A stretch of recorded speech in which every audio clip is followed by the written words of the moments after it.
Today, it's Trinity Sunday. Centuries ago, words were written to be a call and a spur to the faithful servants of truth and justice. Arm yourselves and be ye men of valor, and be in readiness for the conflict. For it is better for us to perish in battle than to look upon the outrage of our nation and our altars. As the will of God is in heaven, even so let him do. That was, of course, Winston Churchill, his first address as Prime Minister to the people of Great Britain. Welcome back to The World Over Live. Now, Churchill is not remembered as being a particularly religious man. However, his great-grandson contends that he actually had a strong faith that guided him throughout his life. I recently spoke with Jonathan Sands about his new book, God and Churchill. Here he is via satellite from Texas. Take a look. So, Jonathan, Winston Churchill is your great-grandfather on your father's side, but you really didn't begin to encounter him until very recently. Tell me what happened there and how understanding your great-grandfather's story really became a restorative for you, because you saw so many similarities between his journey and your own. Well, it was very much in 2005 that I really started properly studying my great-grandfather. And as you said, yes, I discovered that there were some great similarities between us. We had both suffered a terrible time at school, and neither of us had very good relationships with our fathers. And so I had pretty much given up on school. I had been told throughout my school life that I was useless, that I was never going to achieve anything in life. I'm actually dyslexic, and I was labelled thick, and I was always at the bottom of my class. My great-grandfather, I discovered, was also the same. But the difference between Winston Churchill and myself was that I gave up, but great-grandpa just dug his heels in even more. So in researching my great-grandfather in the early part of 2005 and continuing to do so, it started to give me a lot of hope. And it was from that that I determined that the legacy of my great-grandfather of never surrendering, of never giving up, needed to be passed on to not just this current generation, but the next generation. Tell me, at 16, he really has a premonition of what his destiny is. He called it divine destiny. Give me a sense of that. Tell people about that, that amazing premonition he had at such a young age. It was incredible. This was 1891, and as you say, he was 16 years old and he was at Harrow School. He was talking to a friend of his called Merlin de Grasse Evans, and they were speaking about their futures.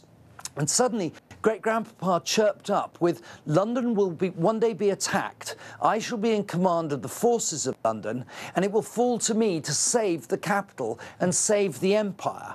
Now, you know, Merlin was a couple of years older than Churchill and was quite taken aback by this. But instead of thinking that Churchill was an arrogant man, he instead remembered this and wrote it down. Years later, he sent a letter to Randolph Churchill, to my great-grandfather's son, and told him the story of what his father had said. It was incredible, the research that we came across to discover this.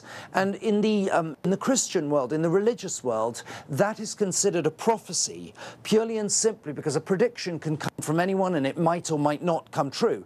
But a prophecy has to come true exactly the way that it is said. And at the time when London was attacked, Churchill was Prime Minister, and he also did lead the forces of the capital and indeed the empire to victory in 1945. So I mean, it was incredible, that sense of destiny that he had. Jonathan, your great-grandfather is not known or regarded as a particularly religious man, yet that is the focus of this book. Why did you decide to write about this aspect of the man, and what did you find when you started to look? You're absolutely correct. Churchill was not a religious man in any shape or form, you know, and he wasn't the Archbishop of Canterbury. He was a politician, and he certainly wasn't trying to be a religious leader at all. The reason that I wrote this book was because the overwhelming research proved to me that Churchill was neither an agnostic nor an atheist, which historians have written him off as since his death in 1965. And Churchill himself made reference to a higher high power who interfered in his life and who guided him and directed him. And I wanted to confirm whether or not great-grandpapa was correct in that belief, or whether or not he had just sort of made it up as something. But he had stated it several times throughout his life. And so in the research for God and Churchill, I discovered that this genuinely was true. He really did believe this, and it was obvious from the evidence we provided in God and Churchill that that was the case. You tell the story of Churchill walking with his bodyguard during the Blitz of London. Things are falling all over, things are blowing up, and the bodyguard worried, you know, there was an explosion nearby, and Churchill says what? Churchill immediately ran back. He liked to go walking in St. James's Park late at night. And this, as you said, was the height of the Blitz in 1940. And so suddenly the sirens went off and they left the park as quickly as possible. And an explosion was heard. Churchill ran back around the corner, only to see that exactly where he'd been standing moments ago, there was this massive crater where this bomb had landed. And he would most definitely have been killed. Walter Thompson, who was his bodyguard, looked at him, hoping that this had taught Churchill a lesson and that he would not take what he considered unnecessary risks. But great-grandpapa simply looked at him with an eerie confidence. He said to him, "Don't worry, there is someone else besides you looking after me." And Walter Thompson completely utterly misunderstood this and said, "Do you mean Sergeant Davis?" And great-grandpapa shook his head, and he pointed up to the sky, and he said, "There is someone up there who has a mission for me to perform, and he intends to see that that mission is indeed performed." So with Churchill's own words, he confessed his own belief in God. Multiple times he read the Bible, according to this book, and I've seen that elsewhere in other biographies. How did that biblical sensibility work its way into the language he used? You feel when you read these speeches, there is a almost Old Testament prophetic power to them in the way they're constructed. Well, Sir Martin Gilbert, who was great-grandpapa's official biographer, told me in 2010, when I told him the project that I was working on God and Churchill, he was very excited and told me, "There is loads and loads of evidence out there. You go ahead and grab that."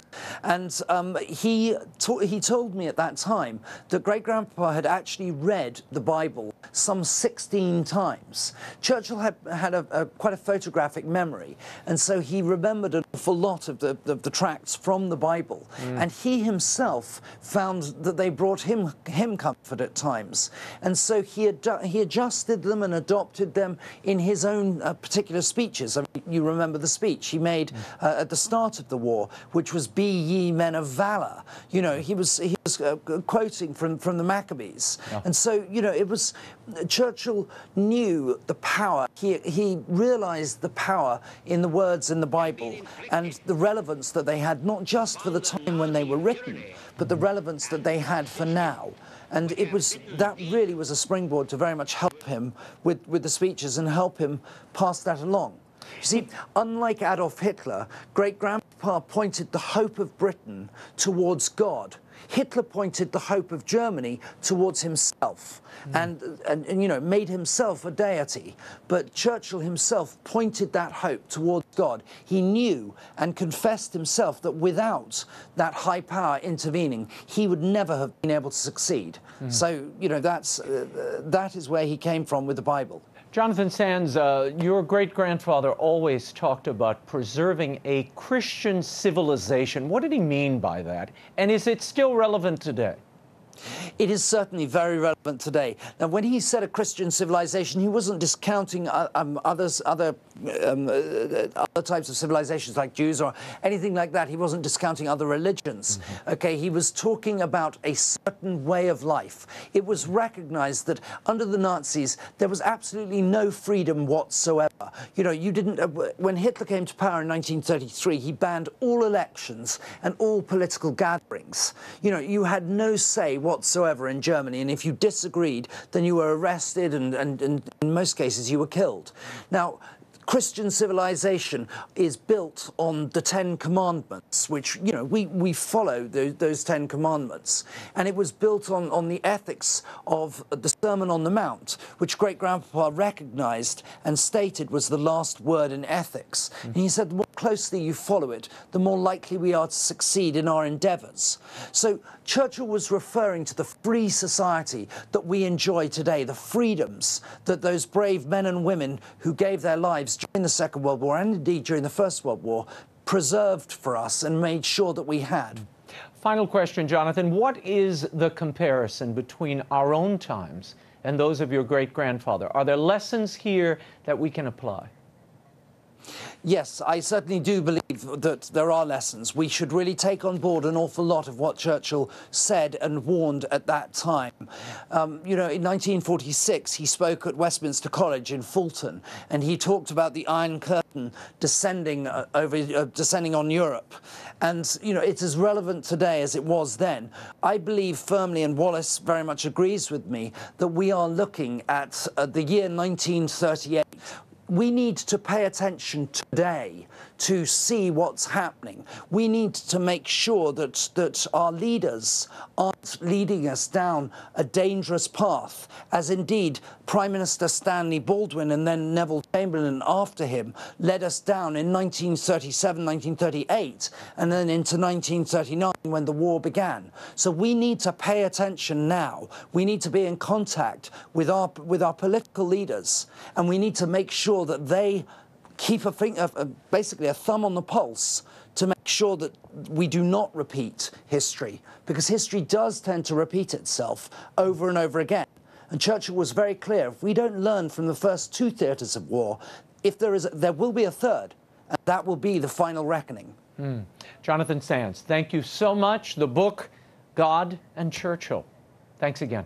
Thank you very much indeed.